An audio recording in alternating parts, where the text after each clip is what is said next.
Alright guys, welcome to this episode on trading with fractals. The fractals are these blue arrows that you see here in front of you. Some people use dots, I use arrows.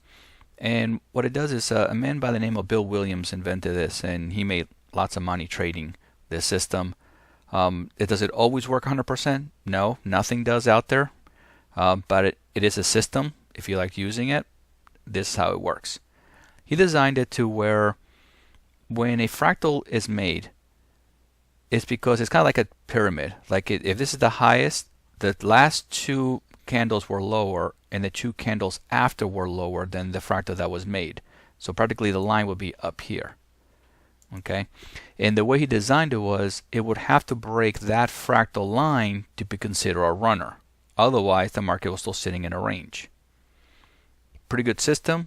I use it all the time. It helps me on my 30 minutes. And it does a few other things. Also, when, let's say the market keeps going up, it will make another fractal. And then it'll make another fractal high, but there's nothing on the low side. Then it makes another fractal high. So it kind of, as long as it keeps making your fractal highs, it's showing you that the momentum is still going to the upside.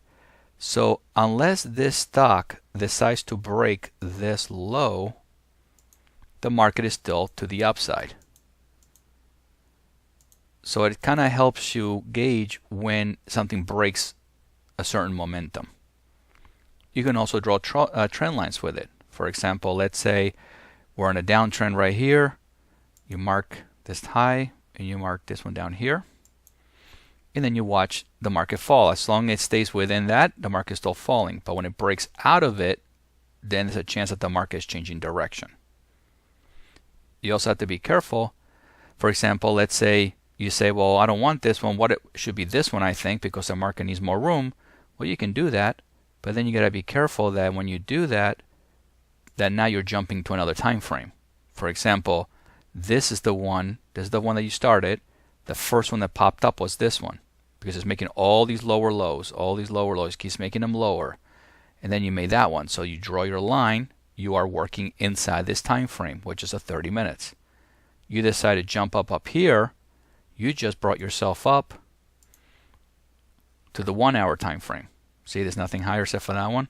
So now you'll be bouncing off the 1 hour until it breaks that line, which it did right there.